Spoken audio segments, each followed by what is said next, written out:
Shabbat Shalom, everyone. I apologize there wasn't a video out this morning. I'm having a little trouble with my editor, so I'm actually re-recording this in one piece, so there's no editing for a straight upload. We are continuing with our Bible reading today. We are in Genesis chapter 13. And again, I am reading out of these scriptures.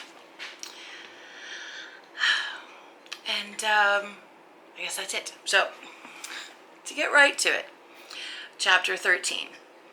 And Abram went up from Mitzrayim into the south, he and his wife and all that he had, and Lot with him. And Abram was very rich in livestock, in silver and in gold, and he went on his journey from the south as far as Bethel, to the place where his tent had been at the beginning, between Bethel and Ai, to the place of the slaughter place which he had made there first. And there Abram called on the name of Yahweh. Now Lot, who went with Abram, also had flocks and herds and tents. And the land was not able to bear them, that they might dwell together, for their possessions were great, so that they could not dwell together. And there was strife between the herdsmen of Abram's livestock and the herdsmen of Lot's livestock. And at the time the Canaanites and the Perizzites dwelt in the land. Then Abram said to Lot, Let there be no strife between you and me, and between my herdsmen and your herdsmen, for we are brothers. Is not all the land before you? Please separate from me. If you take the left, then I go to the right. Or if you go to the right, then I go to the left.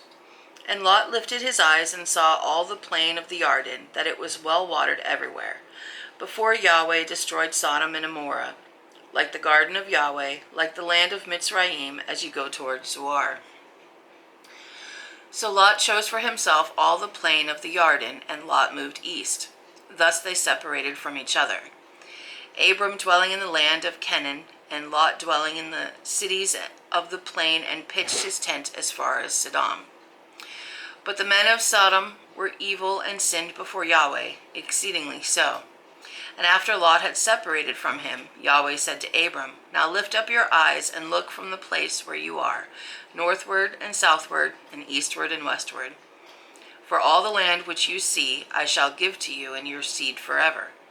And I shall make your seed as the dust of the earth, so that if a man could count the dust of the earth, then your seed also could be counted. Arise, walk in the land through its length and its width, for I give it to you. So Abram moved his tent and went and dwelt by the terebinth trees of Mamre, which are in Hebron, and built a slaughter place there to Yahweh. That's the end of chapter 13. So, Lot and Abram are so rich with stuff and servants and people that there's just too much to be that close to each other. Sort of like, hey, before we end up hating each other, why don't you pick a way to go and I'll go the opposite way. And we'll stay like brothers, even though it's like uncle and nephew, I think it was. But we'll stay like family, but we need some space. I understand this. I've watched it happen. Some people just can't live together, and they need some space before they hate each other. And some people are fine being in close proximity. Everybody's different. Another sip of coffee. So, on to chapter 14. And it came to be in the days of Amraphel, sovereign of Shinar, Arioch, sovereign of Elasar, Kedorla Omer, sovereign of Elam, and Tidal, sovereign of Goyim, that they fought against Bera, sovereign of Sidom, Bersha, sovereign of Amorah, Sinab, sovereign of Admah, Shemeber, sovereign of Zeboim, and the sovereign of Bela, that is Zoar. All these joined together in the valley of Siddim, that is the Salt Sea. 12 years they served Kedorla Omer, and in the 13th year they rebelled. And in the 14th year, Kedorla Omer and the sovereigns that were with him came and struck the Raphim in Ashtoreth Carnium, and the Zuzim in Ham, and the Emites, and the Shawa Kirithaim. Hebrew names. And the Horites in their mountain of Seir, as far as El Paran, which is by the wilderness. And they turned back and came to En-Mishpat, that is Kadesh, and struck all the country of the Amalekites, and also the Amorites who dwelt in Hatzitz and Tamar. And the sovereign of Sodom, and the sovereign of Amorah, and the sovereign of Admah, and the sovereign of Zeboim, and the sovereign of Bela, that is Zoar, went out and joined together in battle in the valley of Siddim, against Kedorlaomer, sovereign of Elam, and Tidal, sovereign of Goyim, and Amraphel, sovereign of Shinar, and Aryak, sovereign of Elasar. 4 sovereigns against 5.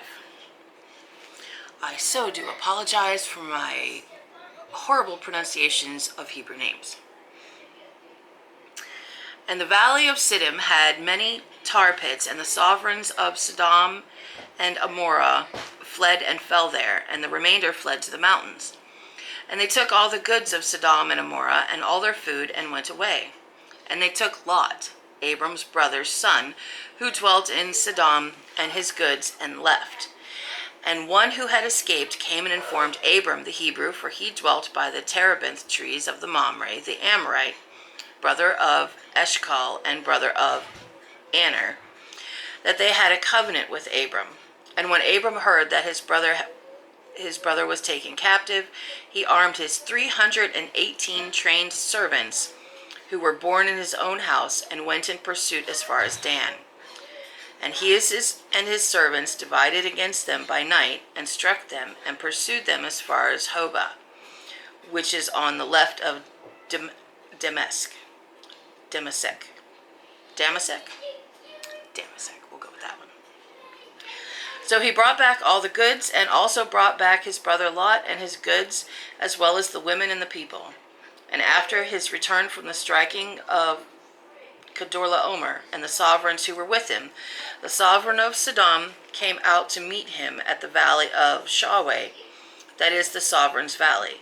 And Melchizedek, sovereign of Shalem, brought out bread and wine. Now he was the priest of the Most High El. And he blessed him and said, Blessed be Abram of the Most High El, possessor of the heavens and the earth. And blessed be the Most High El, who has delivered your enemies into your hand. And he gave him 1/10 of all. And the sovereign of Sodom said to Abram, Give me the people, take the goods for yourself.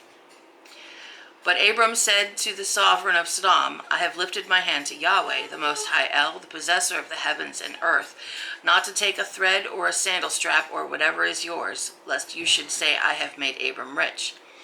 Except only that the young men have eaten, and a portion of the men who went with me. Aner, Ashkol, and Mamre, let them take their portion. So, Lot gets himself in trouble, gets kidnapped, and Abram goes to save his butt. Chapter 15. After these events, the word of Yahweh came to Abram in a vision, saying, Do not be afraid, Abram. I am your shield. Your reward is exceedingly great. And Abram said, Master Yahweh, what would you give me, seeing I go childless, and the heir of my house is Eliezer of Damascus. And Abram said, See, you have given me no seed, and see, one born in my house is my heir. And see, the word of Yahweh came to him, saying, This one is not your heir, but he who comes from your own body is your heir. And he brought him outside and said, Look now toward the heavens, and count the stars if you are able to count them. And he said to him, So are your seed. And he believed in Yahweh, and he reckoned it to him for righteousness. And he said to him, I am Yahweh, who brought you out of Ur-Kasdim, to give you this land to inherit it. And he said, Master Yahweh, where do I know that I possess it? And he said to him, Bring me a 3-year-old heifer, and a 3-year-old female goat, and a 3-year-old ram, and a turtle dove, and a young pigeon. And he took all these to him, and cut them in the middle, and placed each half opposite the other. But he did not cut the birds. And the birds of prey came down on the carcasses, and Abram drove them away. And it came to be, when the sun was going down, and a deep sleep fell upon Abram, that see, a frightening darkness fell upon him. And he said to Abram, Know for certain that your seed are to be sojourners in a land that is not theirs, and shall serve them, and they shall afflict them 400 years. But the nation whom they serve I am going to judge, and afterward let them come out with great possessions. Now as for you, you are going to go to your fathers in peace, and you are to be buried at a good old age. Then in the 4th generation they shall return here, for the crookedness of the Amorites is not yet complete.